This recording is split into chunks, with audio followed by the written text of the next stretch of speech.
हमारे साथ साझा करने के लिए। और अब बात करते हैं मायड़ भाषा की, राजस्थानी की, मारो मान मारी शान की।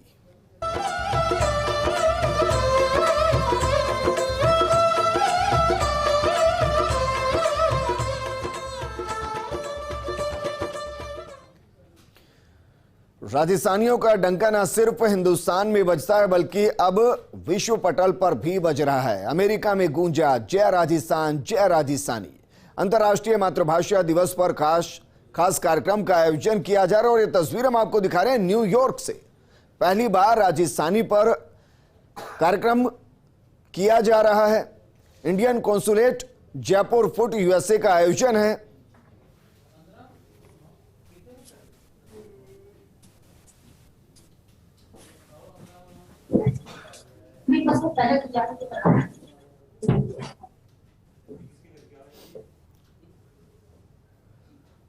प्रवासी राजस्थानी परिवारों में खासा उत्साह इस प्रोग्राम को लेकर, क्योंकि भारत के राजदूत रणधीर जायसवाल इसके मुख्य अतिथि हैं।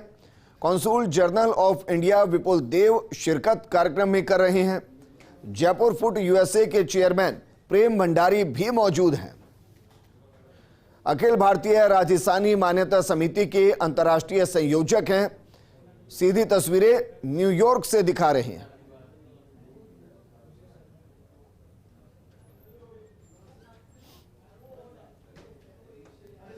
राजस्थानी भाषा को लेकर खास कार्यक्रमों का आयोजन किया जाएगा। इस दौरान 14 वर्षीय रिया दादीज की तरफ से घूमर नृत्य प्रस्तुत किया जाएगा। जोधपुर के लोगों की तरफ से राजस्थानी काव्य पाठ किया जाएगा। अशोक व्यास, प्रोफेसर गजादान, जेके चारण की तरफ से ये पाठ किया जाएगा। इसके अलावा लोक गायक प्रकाश माली की तरफ से प्रताप की गौरव गाथा न्यूयॉर्क में आज सुनाई जाएगी। आईएएस जितेंद्र सोनी का राजस्थानी भाषा पर संबोधन होगा। वहीं जयपुर फुट यूएसए चेयरमैन प्रेम भंडारी की तरफ से व्याख्यान होगा। वायरल सेंसेशन वंडर किड स्पर्श शाह की तरफ से देशभक्ति गीत गाए जाएंगे। अतिथियों के लिए जोधपुरी गट्टे और कैर सांगरी की खास सब्जी सभी को वहां परोसी जाएगी, उसका लुत्फ उठाया जाएगा। और सोचिए, न्यूयॉर्क के अंदर राजस्थानी गट्टे होंगे, कैर सांगरी होगी।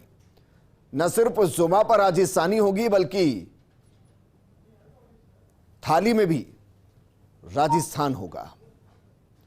न्यूयॉर्क के अंदर यह कार्यक्रम चल रहा है, जिसकी तस्वीरें आपको दिखा रहे हैं। और ये जरा देखिए, बांग्लादेश से आया था मातृभाषा दिवस मनाने का विचार। क्यों हम मनाते हैं ये हम आपको बता रहे हैं। 1952 में ढाका यूनिवर्सिटी के स्टूडेंट्स ने आंदोलन किया था। मातृभाषा का अस्तित्व बनाए रखने के लिए आंदोलन किया गया था। शहीद हुए युवाओं की स्मृति में ही यूनेस्को ने ऐलान किया था। और ऐलान करते हुए मातृभाषा दिवस 21 फरवरी 2000 को मनाया गया। और तब से 21 फरवरी को हर साल मातृभाषा दिवस मनाया जाता है। ये जानकारी कुछ हम आपको दे रहे हैं।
लता मंगेशकर को श्रद्धांजलि दी गई है। कार्यक्रम के जरिए उनको याद किया गया है। इसके अलावा अनेकों कार्यक्रम होने हैं। आज का दिन राजस्थान के लिए बेहद खास इसलिए क्योंकि लंबे वक्त से राजस्थानी भाषा को संवैधानिक मान्यता की मांग उठती रही है। इसको लेकर अनेक तरीकों के प्रयास भी किए गए। अब न्यूयॉर्क तक राजस्थानी भाषा का प्रचार है, लेकिन अफसोस इस बात को लेकर जरूर होता है कि 1956 में पहली बार जब विधानसभा के अंदर राजस्थानी भाषा को मान्यता की बात की गई थी, आज हम 2022 में जी रहे हैं, लेकिन राजस्थानी भाषा को संवैधानिक दर्जा नहीं मिला है। हालांकि अनेकों बार ऐसा हुआ कि लगा संवैधानिक दर्जा मिलेगा, लेकिन कभी ये मांग पूरी नहीं हो पाई। राजस्थान विधानसभा की तरफ से केंद्र को इसके लिए लिखा भी गया, विधानसभा से विधेयक पारित करके भी भेजा गया, बाकायदा इसके लिए कमेटी भी बनी। वहां से भी ये सामने आए कि हां, राजस्थानी भाषा को संवैधानिक दर्जा मिलना चाहिए। गृह मंत्रालय की तरफ से भी माना गया, लेकिन लोकसभा में अभी तक इस बिल को लाया नहीं गया। और ये थोड़ा अफसोस, क्योंकि एक इतनी संपन्न सशक्त भाषा और वो संवैधानिक दर्जे से अछूती है। उम्मीदें मोदी सरकार से काफी ज्यादा की जा सकती है। वो इसलिए क्योंकि मोदी सरकार स्कूलों में भी क्षेत्रीय भाषाओं में पढ़ाई को प्रोत्साहन देती है। ऐसे में अगर राजस्थानी भाषा को मान्यता मिलती है, संवैधानिक दर्जा मिलता है, तो इसका काफी ज्यादा फायदा होगा।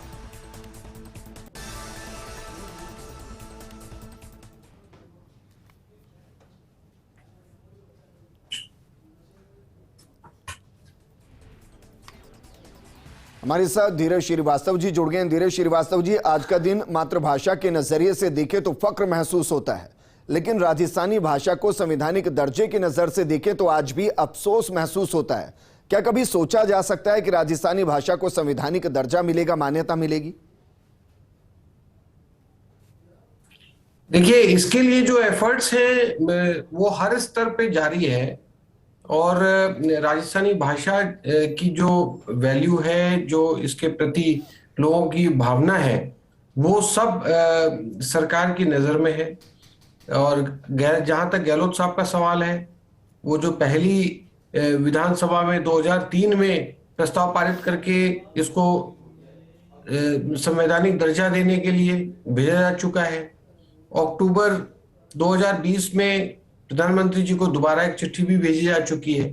तो इसमें क्या है कि राजस्थानी भाषा के लिए हर स्तर पे प्रयास करने होंगे, और मुझे नहीं लगता कि वो दिन दूर है जब इसका वाजिब स्थान मिलेगा, इसको मान्यता मिलेगी जी। और उसके लिए हम सब लोगों को छोटे स्तर से उठकर वाइड इंटरेस्ट में सोचना होगा। सर, जब राजस्थानी शब्द का इस्तेमाल होता है तो ऐसा लगता है देश ही नहीं विदेशों में डंका बजता है। और आज तो न्यूयॉर्क के अंदर कार्यक्रम भी हो रहा है जहां न सिर्फ राजस्थानी भाषा का इस्तेमाल होगा, बल्कि राजस्थानी भोजन भी परोसा जा रहा है। आपने बिल्कुल सही कहा, गृह मंत्रालय की तरफ से भी मंजूरी दी गई, लेकिन ऐसा क्या है कि लोकसभा के अंदर इस बिल को इंट्रोड्यूस नहीं किया जा रहा? कोई दिक्कत है, टेक्निकल प्रॉब्लम है सर? देखिए, ये इस वक्त इस बारे में मेरे पास इतनी जानकारी नहीं है कि कौन से कारण हैं जिनकी वजह से ये नहीं हो पा रहा। और आज जो अंतर्राष्ट्रीय मातृभाषा दिवस है, उस दिन राजस्थानी लैंग्वेज के लिए जो आज कार्यक्रम इंडियन कॉन्सुलेट आजादी के अमृत महोत्सव के उपलक्ष्य में आयोजित कर रहे हैं, जयपुर फूड यूएसए और प्रवासी राजस्थानियों के सहयोग से, तो हमें उसमें शरीक होकर और उसमें अपना भावना, अपना प्यार, अपनी बात उसमें रखने का प्रयास करना चाहिए। सर, आपको लग रहा है कि विश्व स्तर पर इस तरीके के कार्यक्रम और भी ज्यादा होने चाहिए, क्योंकि राजस्थानी भाषा न सिर्फ विस्तृत है, बल्कि यहाँ का खान पान, यहाँ का पहनावा, यहाँ का नृत्य, यहाँ की संस्कृति, ये अभी भी विश्व पटल पर देखें तो काफी ज्यादा एक्सप्लोर नहीं, और जितनी एक्सप्लोर होगी उससे पर्यटन को भी फायदा होगा, राजस्थान को भी फायदा होगा। इसमें कोई शक नहीं है कि जो राजस्थानी भाषा के प्रति जो लोगों का प्यार है और उसके प्रति जो लोगों की इच्छा है, भावना है, वो ऐसे कार्यक्रम निरंतर होते रहेंगे, पहले भी होते रहे हैं और आप लोगों के माध्यम से जनता के बीच में भी आते रहेंगे। मैं इस समय एक ही बात कहना चाहता हूं कि मरुधर का मानुष करे परदेशा व्यापार, भाषा भाव तजे नहीं, तजे न निज संस्कार। तो ये जो पूरे विश्व भर में अपने व्यापार और व्यवसाय के लिए जो मरु प्रदेश के लोगों ने अपनी पहचान बनाई है, अपने जांगर से, अपने स्टेमिना से, अपने एक्यूमेन से जी। और मिट्टी से दूर होने के बावजूद अपनी भाषा और संस्कृति और संस्कारों का त्याग नहीं किया, जो कि आने वाली पीढ़ी के लिए एक बहुत जबरदस्त चैलेंज भी है और हमारे सामने एक चैलेंज है कि इसको कैसे पीढ़ी को निरंतर जोड़ के रखें भाषा के माध्यम में। जी सर, क्योंकि प्रोग्राम तो हमेशा होते हैं, लेकिन फिर भी जहाँ तक मुझे लगता है कुछ ऐसी भाषाएं जो मान्यता प्राप्त, और उन मान्यता प्राप्त भाषाओं की वजह से जो हमारी भाषा है उसकी तरफ रुझान थोड़ा कम होता है, क्योंकि ना उसमें एजुकेशन मिलती है, ना उसकी वजह से नौकरी मिलती है, ना उसकी वजह से आगे कुछ बढ़ पाते हैं। आपको लग रहा है अगर संवैधानिक दर्जा इसको मिल जाए तो फिर न सिर्फ भाषा संपन्न होगी बल्कि राजस्थानी और ज्यादा संपन्न होंगे सर, क्योंकि जिस भाषा में हम बोलना सीखते हैं उसी में पढ़ाई भी हो जाए तो इससे बेहतर कुछ नहीं। देखिए, मायड़ भाषा लाडली, जण जण कंठाहार, लाखा लाखा मोल है गाँव मंगलाचार, वो दन बेगो आवसी दे मानता राज, पल पल गास्या गीतड़ा दूना होसी काज। तो आप मेरा पूरा मतलब समझ गए होंगे और मैं आश्वासन देवूं कि अशोक गहलोत सरकार राजस्थानी भाषा और संस्कृति रे सारू सचेत है। मैंने पूरा विश्वास है कि गहलोत साहब री मदद, माननीय मुख्यमंत्री जी और केंद्र सरकार सब मिलकर हमारी राजस्थानी भाषा ने संवैधानिक मान्यता और दर्जा जरूर देवेली। सर बहुत अच्छा लगा, क्योंकि अमूमन हम जब बात करते हैं तो हिंदी भाषा में ही बात करते हैं, लेकिन आपने पूरे राजस्थानी भाषा के साथ न सिर्फ कुछ कविताओं को पढ़ा बल्कि उन कविताओं के जरिए उस रस को भी आगे रखने की कोशिश की, जो शब्दों के माध्यम से ये बताता है कि राजस्थानी भाषा कितनी संपन्न है और शब्दों की कोई कमी नहीं, शब्दावली की कोई कमी नहीं है। आपको लग रहा है सर आज के दिन को अगर हम 1 साल 2 साल के बाद देखेंगे तो शायद उस दौर से मना पाएंगे जहां हम फक्रे से कहेंगे कि हाँ, हम संवैधानिक मान्यता प्राप्त भाषा में बात कर रहे हैं? बिल्कुल आपने सही कहा और मैं भी इस बात से एग्री करता हूं कि जो छोटे छोटे स्टेप होते हैं और किसी भी बड़ी चीज को हासिल करने के लिए छोटे कदम उठाना जरूरी होता है। और हम जिस दिशा में चल रहे हैं, जिस तरीके से प्रयास हो रहे हैं, जिस तरीके से मोबिलाइजेशन है, जिस तरीके से सबकी इच्छा है, भावना है, वो दिन दूर नहीं है। मैंने यही कहने की कोशिश की थी अभी जी। और मेरा पूरा खुद का विश्वास है और गहलोत सरकार की ये संकल्प है कि इसको जिस तरीके से पहले टर्म में जो विधानसभा में संकल्प पारित किया गया था उसको परस्यू करेंगे और इसको अंजाम तक पहुंचाया जाएगा। सर जब धीरज श्रीवास्तव नाम आता है तो डेडिकेटेड और टास्क मास्टर के तौर पर आपको देखा जाता है। मेरा सवाल आपसे ये है कि राजस्थान में रहकर तो हम राजस्थानी भाषा में बहुत सी बातें करते हैं और देखते भी हैं, इधर उधर सुनते भी हैं। जब आप राजस्थान से बाहर जाते हैं, आपको लग रहा है कि राजस्थानी भाषा के प्रति प्रेम बढ़ रहा है, उसका विस्तार हो रहा है और जो मीठी बोली है वो अपनी मिठास के साथ दूसरों तक पहुंच रही है? आपको मैं एक छोटा सा उदाहरण देना चाहता हूं। जो अभी थोड़े दिन पहले गहलोत जी ने, माननीय मुख्यमंत्री जी ने जो प्रवासी राजस्थानियों के साथ में एक संवाद किया था, उसमें यूनाइटेड स्टेट्स के एक 3rd जनरेशन के एक बच्चा निखिल मेहता, जो हमारे कनक बोलिया साहब और के मेहता जी, प्रेम भंडारी जी के भांजे हैं वो शायद जी, और उनका जो उद्बोधन था, जो उन्होंने मुख्यमंत्री जी से बात कही अपनी, और जिस तरीके से ये तीसरी पीढ़ी की जो जनरेशन मारवाड़ी भाषा में बात कर रही है, अपने संस्कार को फॉलो कर रही है, मेरे को मतलब ये कहने में कोई अतिशयोक्ति नहीं होगी कि ये जो जनरेशन है, यही आने वाली पीढ़ी। आप देश क्या दुनिया के किसी कोने में चले जाइए, अभी हम दुबई गए थे, हम लंदन गए, वहां पे कहीं पर भी आप जाइए, आपको सिर्फ मारवाड़ी भाषा में संवाद करते हुए लोग मिलेंगे। अगर आप किसी राजस्थानी परिवार से बात कर रहे हैं तो आप ये मान करके चलो कि उसके यहाँ पे भोजन और भाषा दोनों राजस्थानी संस्कृति से ओतप्रोत मिलेगी। जी। और यही कारण है कि जो आने वाली जनरेशन आज भी हमसे जुड़े रहना चाहती है, जुड़ी हुई है भाषा के माध्यम से। सर बहुत शुक्रिया हमारे साथ जुड़ने के लिए, वक्त निकालकर बातचीत करने के लिए। वाकई में भाषा और भोजन दोनों ही राजस्थानी इतना विस्तृत है कि इसको जैसे ही दर्जा मिलेगा, आप मानिए ये 4 पायदान और ऊपर तक पहुंचेगा। नमस्कार। मातृभूमि के प्रति पाप समझता हूं। मेरा ये विश्वास है कि राष्ट्र के जो बालक अपनी मातृभाषा के बजाय दूसरी भाषा में शिक्षा प्राप्त करते हैं वे आत्महत्या ही करते हैं। इसलिए मैं इस चीज को पहले दर्जे का राष्ट्र मातृभाषा के लिए नेल्सन और अगर उसे वो भाषा आती है तो बात उसके समझ में आती है, लेकिन अगर आप उसे उसकी मातृभाषा में बात करें तो वो बात उसके हिये में जाती है, उसके हृदय में जाती है। ये मेरा सामने का है। होता ये है कि मेरे में थोड़ी हीन भावना महसूस हो जाए। आपने ट्राई करेंगे समय कॉरिडोर में हाथ 2-4 बैठ के अंग्रेजी बोल रहे हम कर रहे हैं, एक आदमी तो रक्षा नहीं और अंग्रेजी बोलता है, शर्मा है। मुझे 34 साल यहाँ हो गए हैं, पेट पालने के अलावा मैंने अंग्रेजी का कभी प्रयोग ही नहीं किया।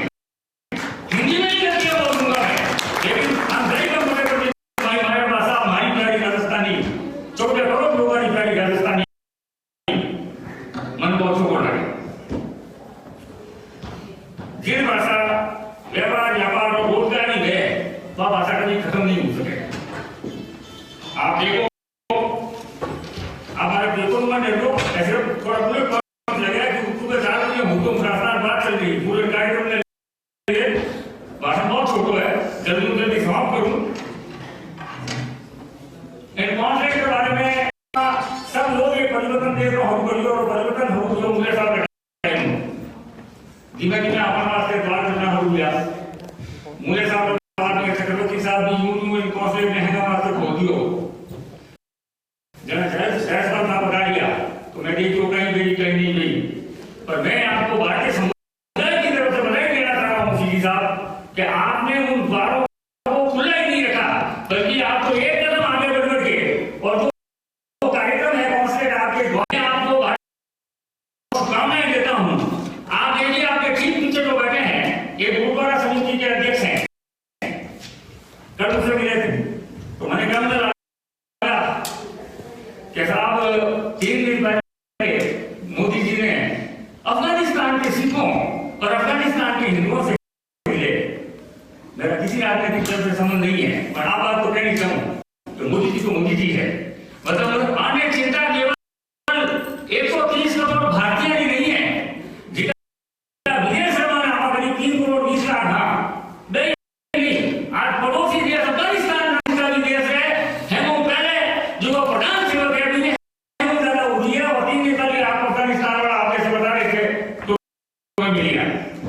और बहुत साधुवाद पूरे भारत में राजस्थानी भाषा है पहली बार तमिल भाषा हमारे अगस्त ऋषि जगमा तमिल भाषा शुरू हुई है, पूर्व दिवस मनाया हो आज राजस्थानी को बना दिया है, सारे पंजाबी को मना रहा और तमिल को मना रहा। तो ये बहुत अच्छी शुरुआत आपने करी है सिद्धि साहब, आप साधुवाद के बारे में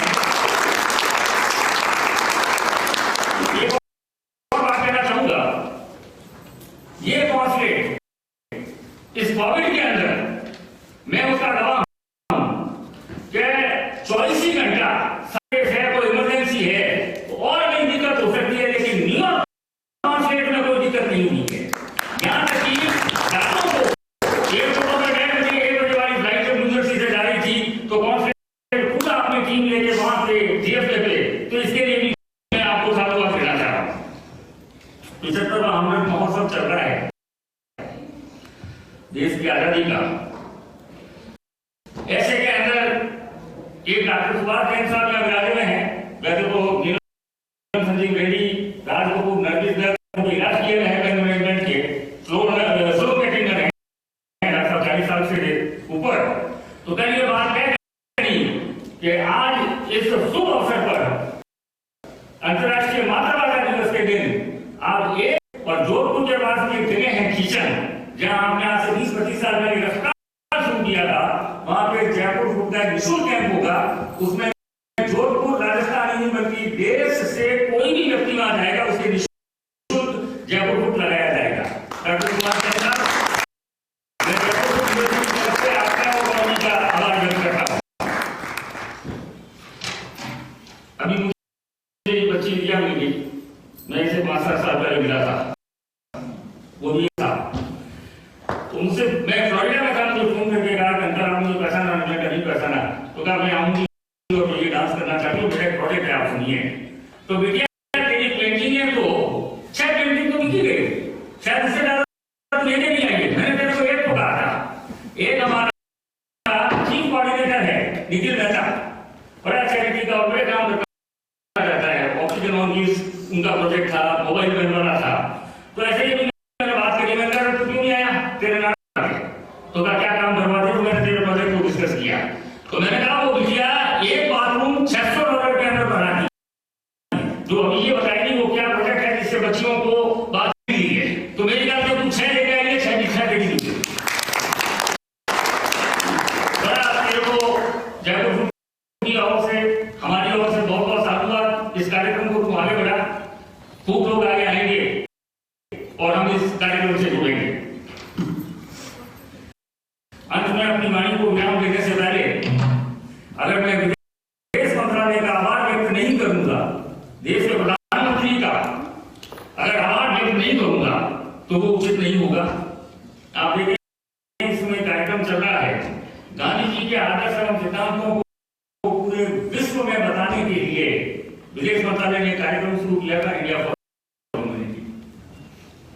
उस कार्यक्रम के तहत अब तक 18 दुनिया के 14 कंट्रीज में 18 कैंप्स हो चुके हैं जयपुर फूड के। इस आजादी के 75वें महोत्सव के अंतर्गत और 2 कैंप अब अभी तक 288 वहां लग चुके हैं और इस तरह से ये कैंप चलते रहेंगे। इसकी शुरुआत माननीय प्रधानमंत्री मोदी जी ने सबसे पहले 12 कैंप का एक कॉन्ट्रैक्ट साइन हुआ था। मेरी सरकार के अलावा शायद बाकी लोगों को नहीं मालूम, तो मैं बता दूं कि 2019 सितंबर में माननीय प्रधानमंत्री ने यूएन के अंदर जब पैसिफिक आइलैंड हब की कंट्रीज को संबोधित कर रहे थे, तो उन्होंने कहा कि मैं हेल्थ सेक्टर के अंदर जयपुर फूड के कैंप्स लगाऊंगा। तो मैं आपको बहुत आभार व्यक्त करता हूं। मैं देश के विदेश सचिव हर्षवर्धन श्रृंगला साहब का आभार व्यक्त करता हूं। ऐतिहासिक दिन, राम जन्मभूमि के शिलान्यास के दिन हमारे इस कॉन्ट्रैक्ट को 12 और कैंपों की ओर से बढ़ा दिया। तो मैं अपनी सरकार तथा प्रवासी भारतीयों की ओर से आपके विदेश मंत्रालय का आभार व्यक्त करता हूं।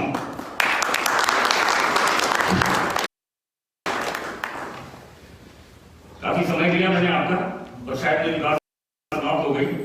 Thank you so much. अंतर्राष्ट्रीय मातृभाषा दिवस की आप सभी को बहुत बहुत बधाई, बहुत बहुत शुभकामनाएं। वंस अगेन इंडियन कॉन्सुलेट का मैं बहुत बहुत आभारी। Thank you.